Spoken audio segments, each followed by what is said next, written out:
वस्तुनिष्ठ प्रश्न BA first year के लिए है, आपको याद करना ही करना है। अगर नहीं याद करेंगे तो बहुत बड़ी गलती हो जाएगी आपसे। हम बोल रहे हैं क्वेश्चन आता है, इसलिए आप ध्यान से देखिए और याद कीजिए।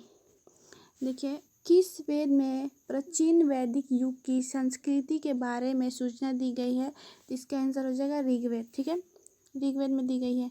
क्वेश्चन नंबर 2 है कि निम्नलिखित में उत्तर वैदिक काल में लिखे गए ग्रंथों का सही क्रम कौन सा है?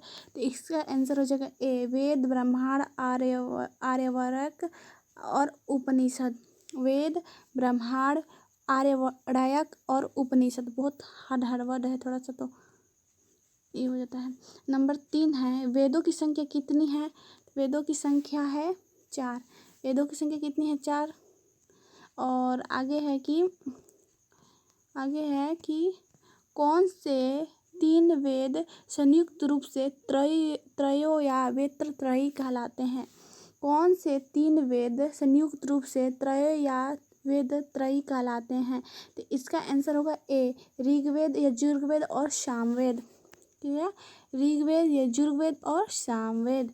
नंबर 5 है कि भारत में राज्य चिन्ह में प्रयुक्त होने वाले शब्द सत्यमेव जयते किस उपनिषद से लिए गए हैं?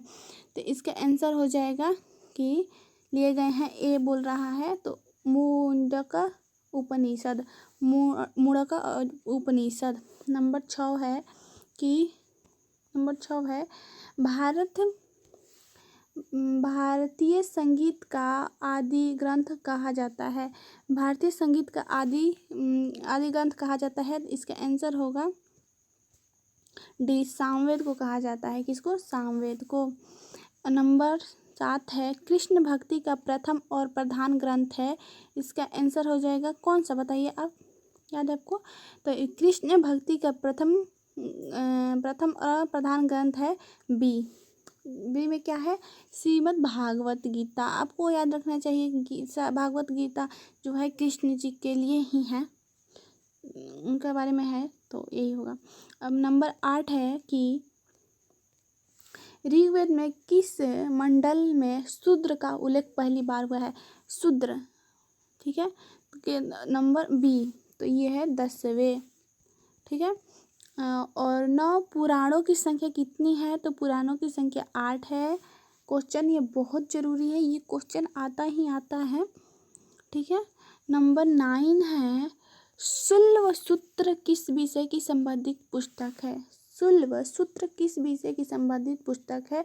तो इसका आंसर होगा ए, मतलब ज्यामिति का है। ठीक है, और नंबर 11 है, आस्तो माँ शत्रमय तमसी माँ ज्योतिर्गमय मृत्युमा अमृत गमय कहाँ से लिया गया है?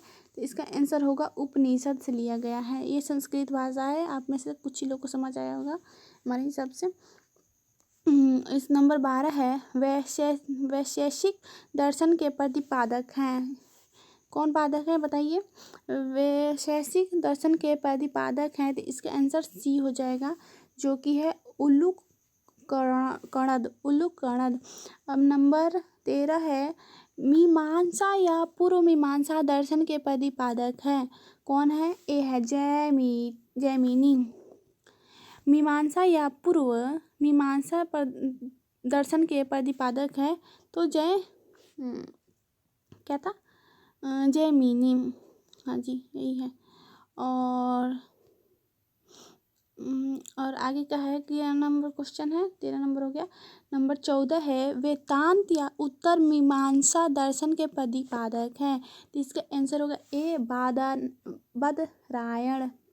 बदरायण। रामायण पे बदरायण याद रख लीजिएगा।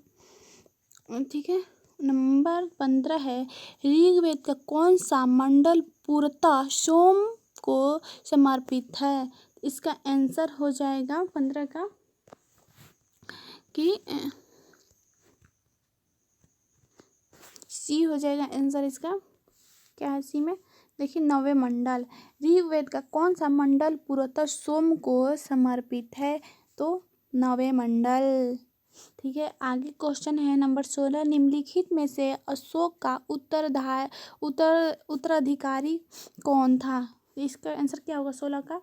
तो 16 का आंसर हो जाएगा इसका ए, तो कुंडाल, कुणाल, ये हो जाएगा कुणाल। कुणा से कुणाल याद रख सकते हैं आप। और नंबर 17 है कि आप पढ़ाई के लिए कुछ भी ट्रिक का प्रयोग कर सकते हैं अपने दिमाग में बैठाने के लिए। तो आप कूड़ा से कुंडाल का कुणाल का याद रख सकते हैं। निम्न अशोक का उत्तराधिकारी कौन था मतलब ये नहीं है, मर गए बहुत पहले। मुद्रा राक्षस का लेखक निम्न में कौन है? मुद्रा राक्षस का लेखक कौन है? तो 17 का हो जाएगा इसका आंसर बी। तो बी हो जाएगा विशाखादत्त। क्या हो जाएगा? विशाखादत्त। ये रहा आंसर। नंबर 18 है विशाखादत्त में प्राचीन भारतीय नाटक मुद्रा राक्षस की विषय वस्तु है। 18 का आंसर क्या होगा? 18 का आंसर होगा डी, चंद्रगुप्त मौर्य के समय। यहाँ पर देखिए, चंद्रगुप्त मौर्य के समय राज दरबार की दुर्विसंधियों के बारे में। ठीक है। और नंबर 19 है निम्नलिखित किस शहर में अशोक के शिलालेख नहीं है? तो पटना में है, पाटलिपुत्र बोला जाता था पहले। आएंगे देख सकते हैं। नंबर है 20। मेगास्थनीज की पुस्तक का नाम क्या है? मेगास्थनीज के पुस्तक का नाम डी है, जो कि इंडिका है। और नंबर 21 है जिसके ग्रंथ में चंद्रगुप्त मौर्य का विशिष्ट रूप से वर्णन हुआ है, वह है सी नंबर, इसका है विशाखादत्त। क्या है? विशाखादत्त। नंबर 21 हो गया। 22 है वह स्रोत जिसमें पाटलिपुत्र के प्रशासन का वर्णन उपलब्ध है, वह है सी होगा इसका इंडिका। ये भी इंडिका ही होगा। नंबर 23 है अशोक के शिलालेखों में प्रयुक्त भाषा है प्राकृत है, जो कि संस्कृत के जैसा ही है। ठीक है। अशोक के शिलालेखों में प्रयुक्त भाषा है प्राकृत। तो हम बता दिए BA फर्स्ट ईयर के लिए हिस्ट्री है, और आपको याद करना है, ये क्वेश्चन आता ही आता है। तो चलिए बाय बाय, मिलते हैं अगले वीडियो में।